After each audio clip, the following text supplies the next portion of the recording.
ansiosos por ver de qué se trata la profecía del profeta Abdías.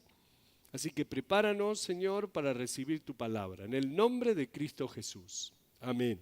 Amén.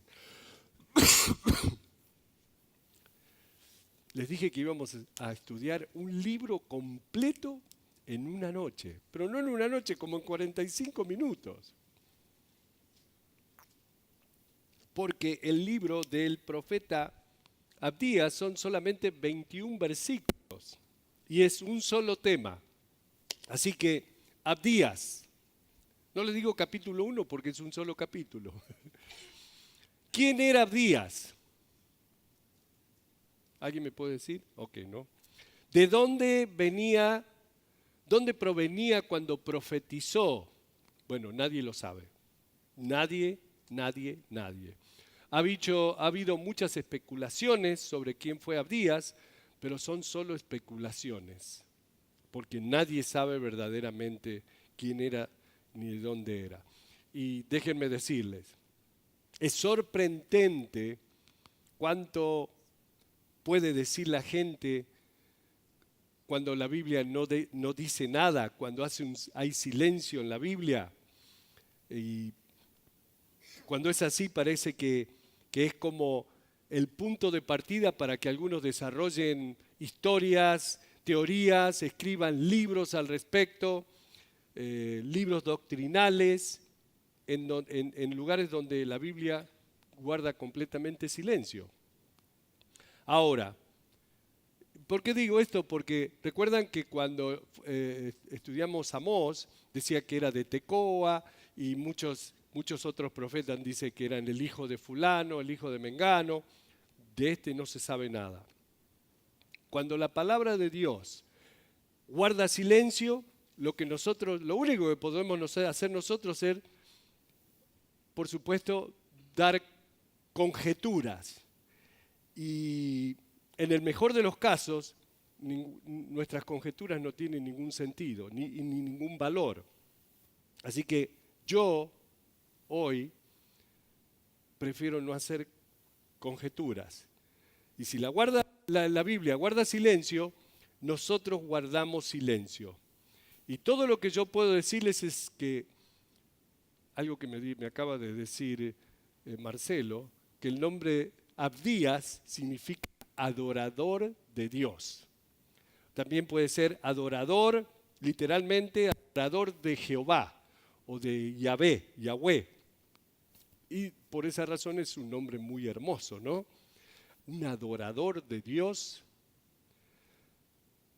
Algunos creen, no se sabe bien la época o el tiempo en la historia cuando Abdías profetizó. Algunos creen que fue en el tiempo de Joel, pero en realidad eso no es lo importante. Lo importante es lo que profetizó.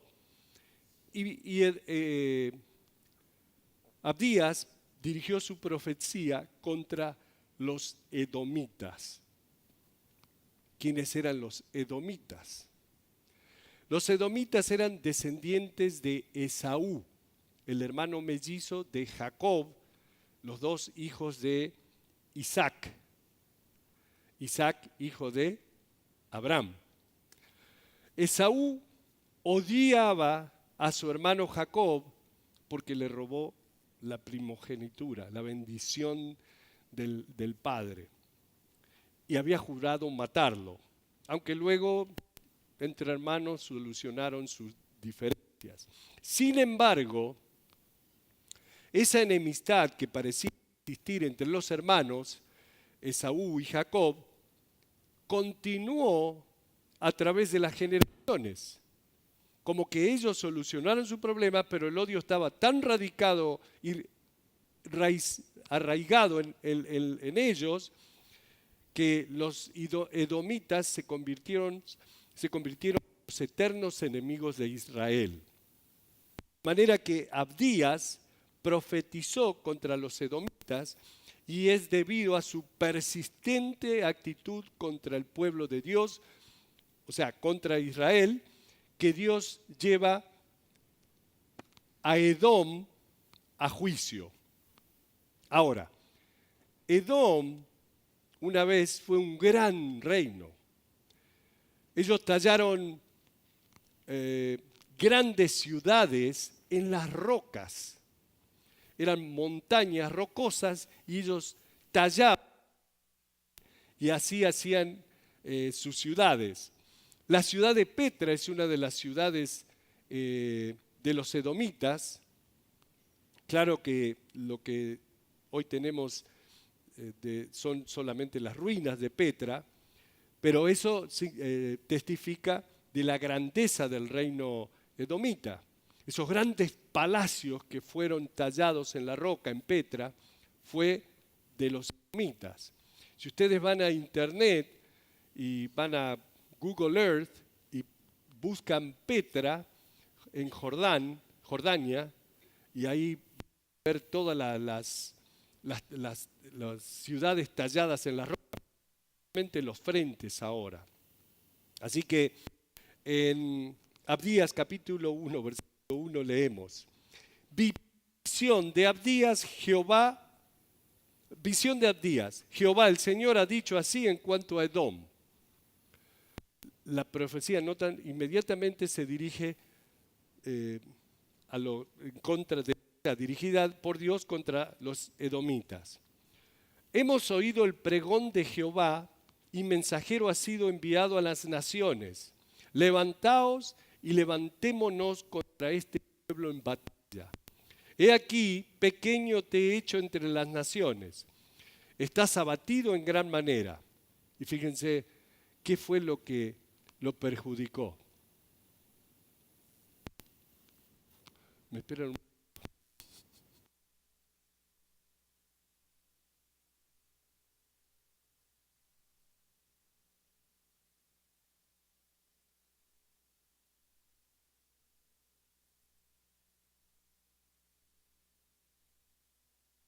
1, 2, 1, 2. Los ingenieros están allá atrás.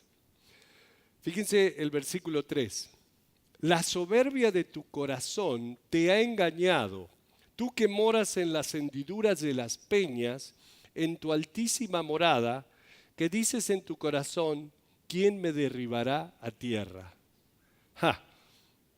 Sin duda, esta es una referencia a Petra y a las otras ciudades que los edomitas habían tallado en las rocas. Dice, en tu altísima morada, que dices en tu corazón, ¿quién me derribará a tierra? Claro, ellos se sentían muy seguros en esas ciudades como Petra. ¿Saben? Mucha gente hoy visita, que van a Israel, hacen un viaje de 2 días a Jordania, a Petra. Y yo no he estado ahí, pero dicen que es un lugar maravilloso para visitar. Para llegar a entrar a la ciudad de Petra tenías que atravesar un cañón muy angosto, que es lo suficientemente ancho como para que pase un camello con su jinete, nada más. Y luego al entrar en la ciudad se ensancha o se ensanchaba. De manera que esas grandes cuevas que están cavadas en la roca, luego se abren y ves lo inmenso que una vez fue esa ciudad de Petra. Y debido a la estrechez de su entrada, al habitar ellos en esas inmensas rocas, ellos se sentían seguros. ¿Se imaginan? Ellos podían fácilmente detener al enemigo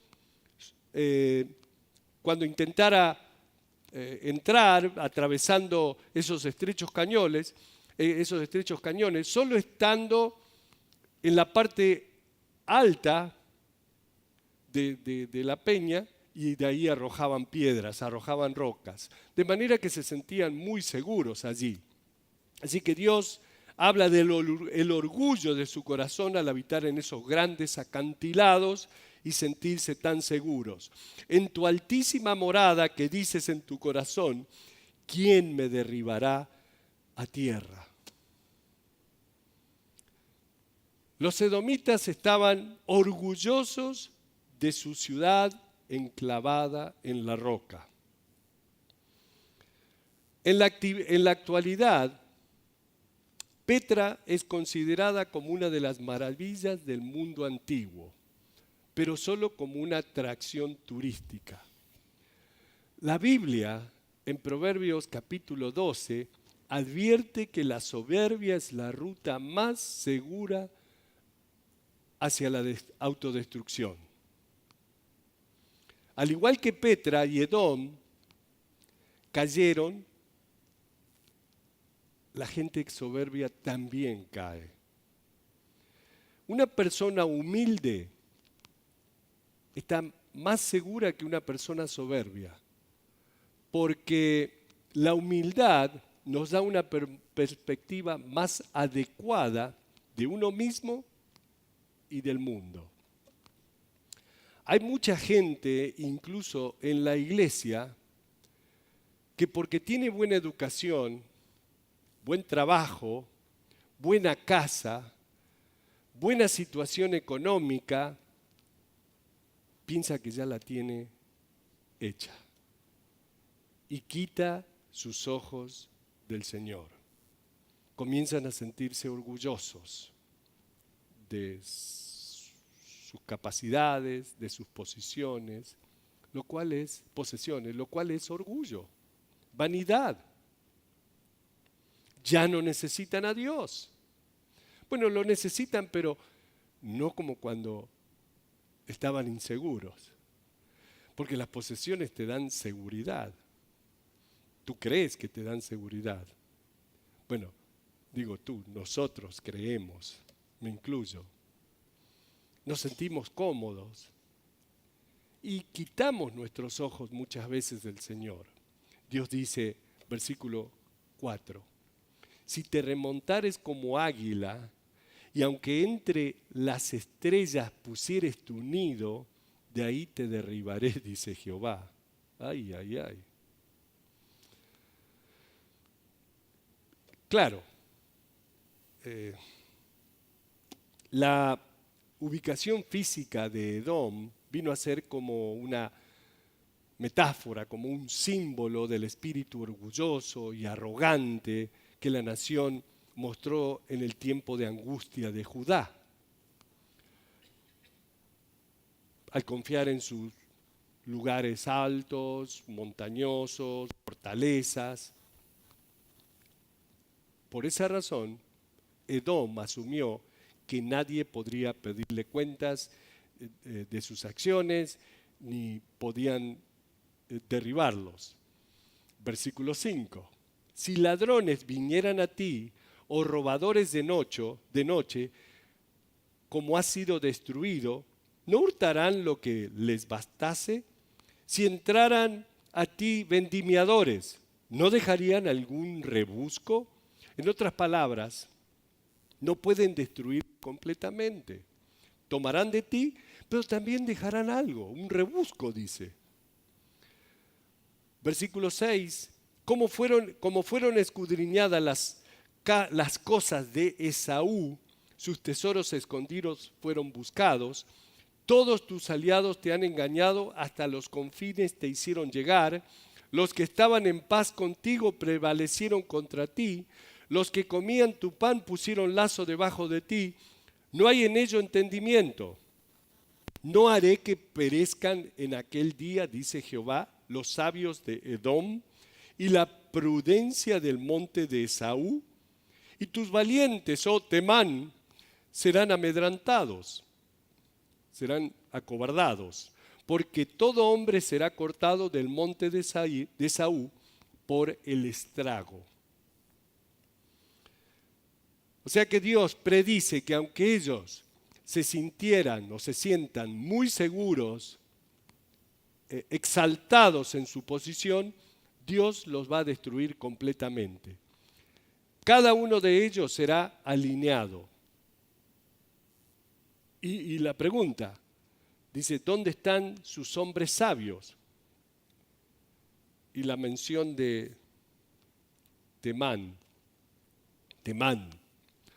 Es interesante, pero cuando Job tuvo su aflicción y sus amigos fueron consolados, uno de los amigos que llegó a consolar a Job era Elifaz el temanita. ¿Recuerdan? Temán era una de las ciudades más grandes de Edom. Y Edom era conocido por sus sabios consejeros. Y por supuesto, cuando Elifaz consoló a Job, Elifaz expresó la filosofía y la sabiduría del mundo. Y aquí el Señor hace referencia al entendimiento del monte de Esaú. No haré que perezcan en aquel día, dice Jehová, los sabios de Edom y la prudencia del monte de Esaú, y tus valientes, oh Temán, serán amedrentados. O sea que Dios predice la total erradicación de los edomitas. Y le voy a hacer una pregunta. Aquellos que estudiosos, que conocen todas estas historias, aquellos que han visitado esa región, ¿han conocido algún edomita últimamente? Por supuesto que no, porque no hay. Entonces quiere decir que la palabra de Dios es cierta, ¿no? Dios hizo lo que Él dijo, eliminó a los edomitas. De hecho, sí conocemos algunos edomitas en el Nuevo Testamento. El último de los edomitas fue la familia de Herodes. ¿Recuerdan Herodes? De allí desaparecieron de la historia los edomitas. Herodes el Grande era de Idumea, o era un edomita. En su muerte, sus hijos reinaron en su lugar, pero con la dinastía de Herodes y el final de esa dinastía se llega históricamente al final de los edomitas. Se perdieron entreverados entre las naciones en ese tiempo, o sea que fueron eliminados y así la palabra de Dios se cumplió. Los edomitas fueron exterminados de ser un pueblo.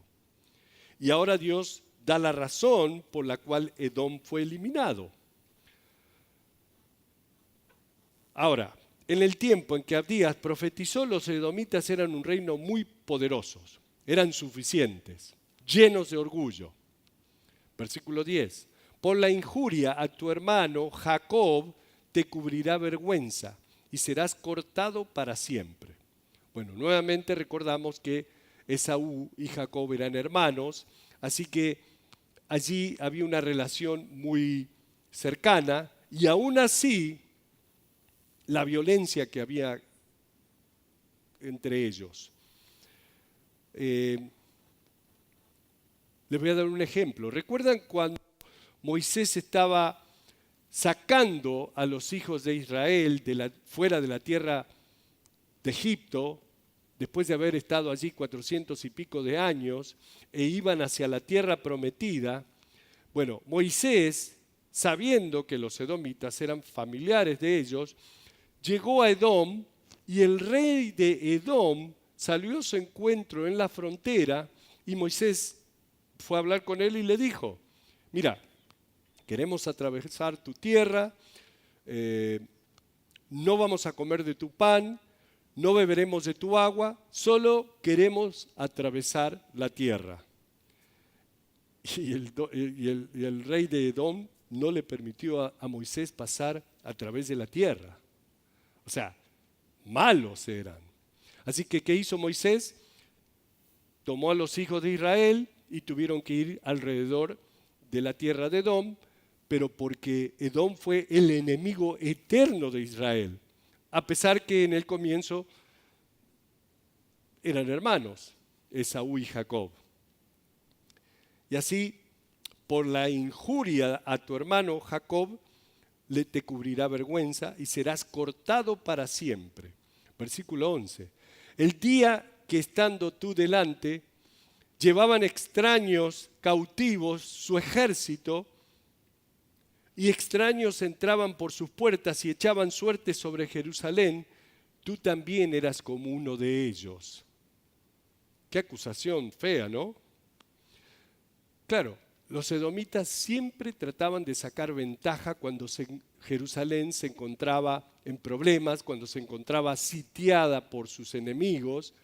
Edom, ¿qué hacía? Enviaba a sus tropas para unirse con los enemigos de Israel en la batalla y sacar ventajas.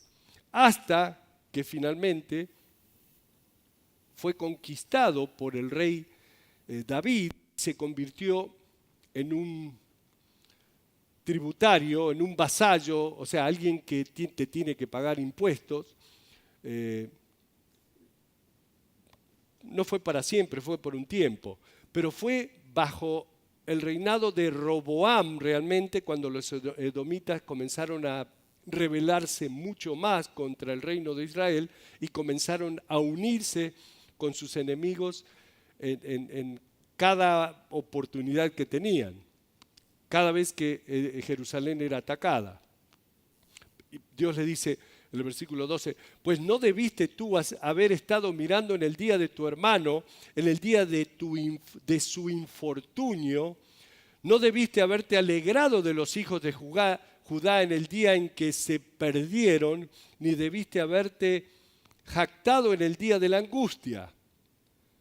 Ese fue el pecado de Edom, alegrarse en el juicio de Dios contra la nación de Israel. Recordamos que cada vez que Israel era atacada era porque Dios lo permitía. ¿Por qué? Porque los israelitas se alejaban de Dios y adoraban otros dioses. Bueno, Dios les mandaba ese juicio. Ahora, esto también es interesante. Dios, como Padre, se reserva el derecho de castigar a sus propios hijos, pero notamos que no permite que ningún otro interfiera. Y esta es exactamente la situación. Dios estaba castigando a sus propios hijos, a los israelitas, pero Edom estaba allí alentando. Y Dios le dijo, yo no necesito que ustedes me den aliento mientras estoy castigando a mi pueblo. Y el hecho de que ellos se alegraran en el castigo de Dios sobre la nación es lo que Dios está utilizando para su castigo contra ellos. ¿Notan? Pero nunca nos debemos alegrar cuando incluso tu enemigo está pasando por situaciones difíciles. No es bueno eso. Fíjense las consecuencias. No debiste haber entrado por la puerta de mi pueblo en el día de su quebrantamiento. Claro, cuando Jerusalén estaba en batallas con otros pueblos, Edom entró y tomó todo el botín que pudo. Se llevaron todo lo que tenían oportunidad. Entraban y tomaban y cuando podían se aprovechaban de Israel. Dios dice, no debiste haber mirado su mal en el día de su quebranto, ni haber echado mano a sus bienes en el día de su calamidad. Tampoco debiste haberte parado en las encrucijadas para matar a los que de ellos escapasen, ni debiste haber entregado a los que quedaban en el día de angustia. Esta era mala gente, vengativos. Se pararon en los límites e hicieron regresar a los hijos de Israel. Si alguno se escapaba, los entregaban a sus enemigos. Dios dice que eso estuvo mal. Tú no debiste haber hecho eso. Y por esta causa, Edom fue destruido completamente. El Señor dice en el versículo 15, porque cercano está el día de Jehová sobre todas las naciones, como tú hiciste se hará contigo. ¡Ja, ja, ja! Porque cercano está el día de Jehová sobre todas las naciones. Y le dice a Edom, como tú hiciste se hará contigo.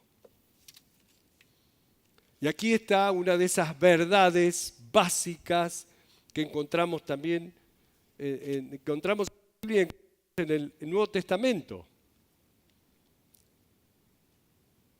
En Gálatas capítulo 6, el apóstol Pablo dice, no os engañéis, Dios no puede ser burlado, pues todo lo que el hombre sembrare, eso también segará. Gálatas capítulo 6, versículo 7. Abdías aquí dice, como tú hiciste será contigo, tu recompensa volverá sobre tu cabeza. Qué linda promesa, ¿no? Está como para planear hacerle algo a tu enemigo. De la manera que vosotros bebisteis en mi santo monte, beberán continuamente todas las naciones, beberán y engullirán. ¿Saben lo que significa engullirán? Tragarán. Y serán como si no hubieran sido. Y notan que aunque Edom fuera destruido, aún así la promesa de Dios que su pueblo Israel, quien estaba siendo castigado, y Edom se alegraba de eso, su pueblo Israel igualmente sería preservado. Así que Dios pronuncia el juicio que Edom sería destruido. Mas en el monte, versículo 17, mas en el monte de Sión habrá un remanente que se salve y será santo, y la casa de Jacob recuperará sus posesiones. Esto es algo que la casa de Jacob, que los israelitas en realidad nunca han hecho, recuperar todas sus posesiones. ¿Recuerda cuando Dios estaba llevando a los hijos de Israel hacia la tierra prometida y Josué los estaba guiando a conquistar la tierra? Varias veces en el libro de Josué leemos, pero ellos no poseyeron la tierra. Y esa fue su gran falla, la gran falla de Josué, de no ir y poseer todas sus posesiones. O sea, digo Josué al decir los israelitas, nunca tomaron todo lo que Dios les había dado. Dios les había prometido la tierra desde el gran río en Egipto, incluso hasta el río Eufrates. Eso es lo que Dios les había prometido a Israel. Bueno, ellos nunca en toda su historia poseyeron toda la tierra que Dios les había prometido. Ni siquiera incluso cuando tuvieron la mayor posesión de la tierra en los tiempos del rey David, nunca tuvieron todo lo que Dios les había dado.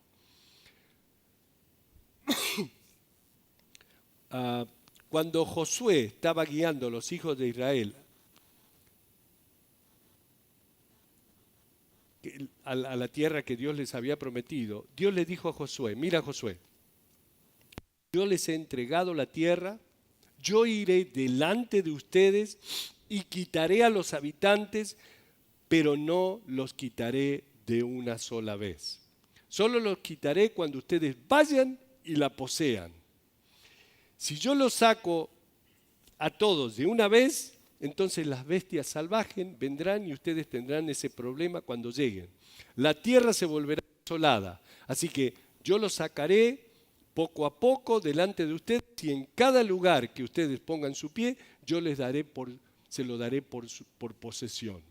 En otras palabras, Josué, todo está allí, todo es de ustedes. Todo lo que tienes que hacer es ir y poner tu pie y decir, esto es mío. Tú debes ir y reclamar tu posesión. Ir y tomar por fe lo que yo te he dado y poseer toda la tierra. Pero la triste historia de Josué es el fracaso de los hijos de Israel en no poseer todo lo que Dios les había dado. La ciudad de los jebuseos no fue tomada hasta el tiempo de David y la mayoría de la tierra de los filisteos no fue tomada hasta también en los tiempos de David. Les dije que en los tiempos de David era cuando más posesión habían tenido. Y saben, yo pienso en cómo Dios nos ha dado a nosotros como leemos en segunda de Pedro, nos ha dado preciosas y grandísimas promesas, dice Pedro,